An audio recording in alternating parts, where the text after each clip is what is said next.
nama saya Rometo Pasaribu, angkatan 2019-2020, NIM 2190302036. Di sini saya akan menjelaskan skenario pengadaan staf.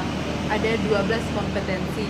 Yang pertama itu membuat rancangan model. Pencarian tenaga kerja terdapat dua faktor internal dan faktor eksternal.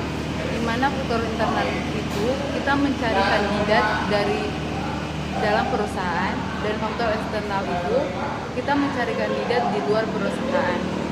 Yang kedua, menyusun uraian jabatan. Ada 5 elemen yang perlu diperhatikan. Pertama, identifikasi pekerjaan. Kedua, ringkasan pekerjaan. Ketiga, kewajiban pekerjaan. Keempat, tanggung jawab pekerjaan. Kelima, spesifikasi pekerjaan. Yang ketiga, menetapkan kebutuhan akan pekerja. Di dalam melaksanakan pencarian sumber calon, ada 2 langkah. Yang pertama itu mengidentifikasi kebutuhan organisasi terhadap pencarian sumber daya manusia.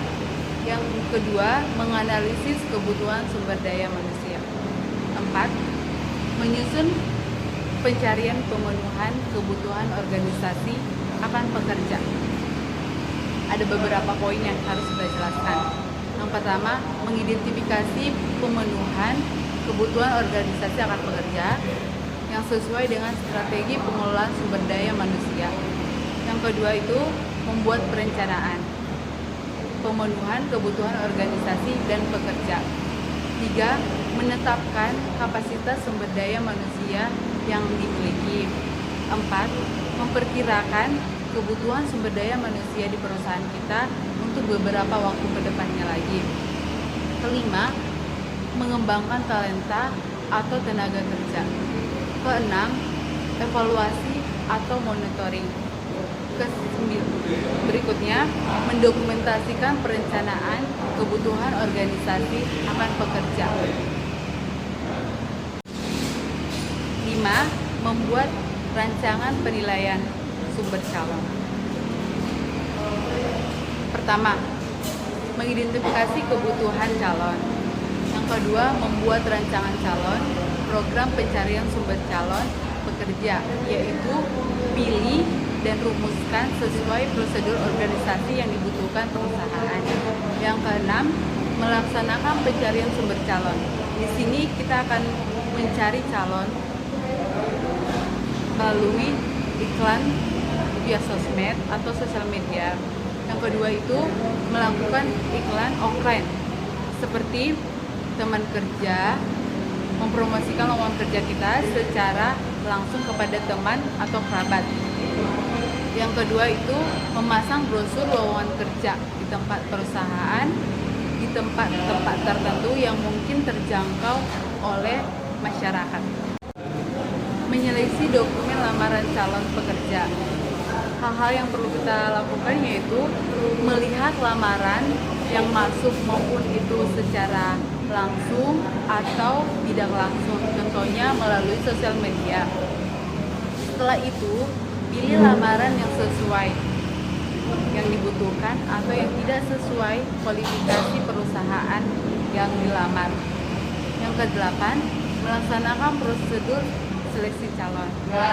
Ada 3.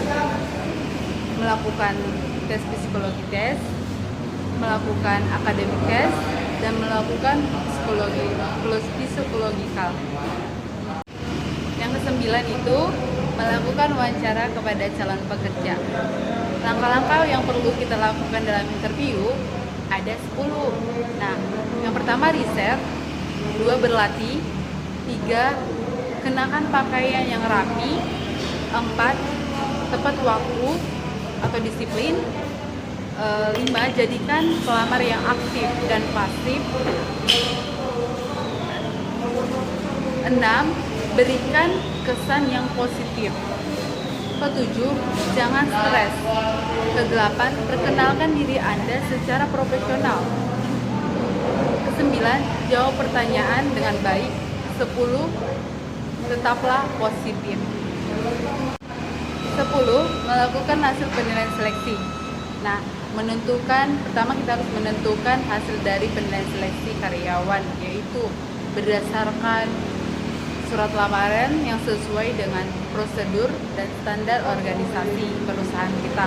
Yang kedua itu tes yang dilakukan oleh lembaga perusahaan atau organisasi. Yang ketiga, inventarisasi biografi.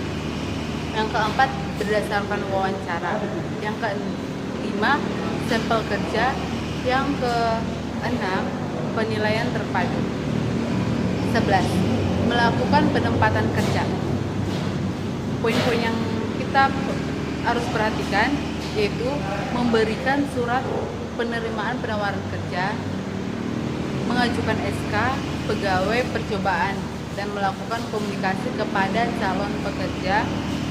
3. Memberikan peraturan perusahaan. Poin yang terakhir adalah 12. Melakukan orientasi kerja. Ada 4 hal atau tujuan orientasi yang perlu dilakukan HRD kepada calon pekerja. Pertama itu, membuat karyawan baru merasa diterima di tempat kerja. Yang kedua, memastikan karyawan baru memiliki informasi dasar agar dapat melakukan pekerjaan yang lebih baik. Yang ketiga itu, membantu karyawan baru mengerti organisasi secara luas, misalkan itu misinya, kultural, atau volume perusahaan. Yang keempat, membantu karyawan tersebut dalam bersosialisasi di perusahaan. Berikut video tes psikologi untuk calon pekerja.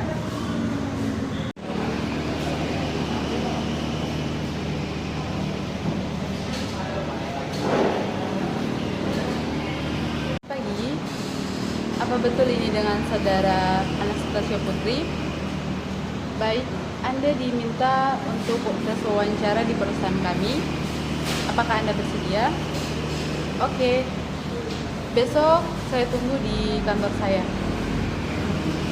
Terima kasih. Selamat siang Ibu. Selamat siang. Perkenalkan diri Anda. Nama saya Anastasia Putri dari jurusan Universitas Sains. Saya di sini bekerja. Sebutkan pengalaman kerja Anda. Pengalaman bekerja saya sebagai front office di Hotel Grand Indonesia. Baik. Kenapa ingin bekerja di perusahaan kami? Karena saya tertarik dengan perusahaan Ibu. Kalau Anda udah diterima di perusahaan kami, apa yang Anda lakukan? Saya akan tepat waktu dan protes, dan saya akan bekerja sama sebagai tim. Oke. Untuk informasi selanjutnya saya kabari ya. Terima kasih. Selamat pagi. Apa betul ini dengan saudara Anastasia Putri? Baik. Anda diundang perusahaan kami untuk melakukan tanda tangan kontrak. Apakah Anda bersedia hadir? Oke, baik. Besok saya tunggu jam 8 pagi di kantor kami ya. Terima kasih. Oke.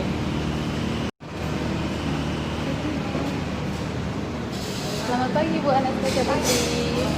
Oke, kemarin Ibu udah tes wawancara sama bisnis psikologi. Anda diterima di perusahaan kami. Nah, di sini ada surat penerimaan penawaran kerja dan ada juga surat keputusan kerja. Tanda tangan di sini ya Bu, dan di sini juga. Silakan Bu.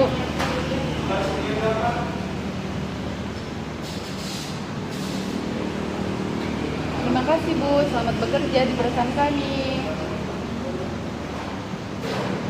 Berikut formulir yang perlu disediakan dalam pengadaan staf. Yang pertama itu lampiran CV. Di lampiran CV ada tas foto, fotokopi KTP, CV, terus ada ijazah, fotokopi ijazah, SKCK,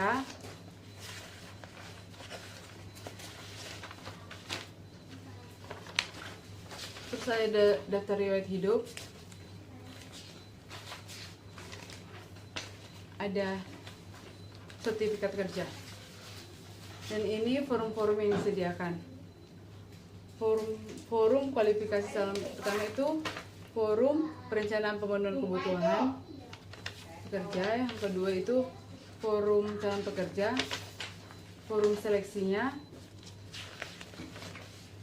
laporan seleksi, dan surat penerimaan dan surat keputusan. Demikianlah hasil video saya. Terima kasih.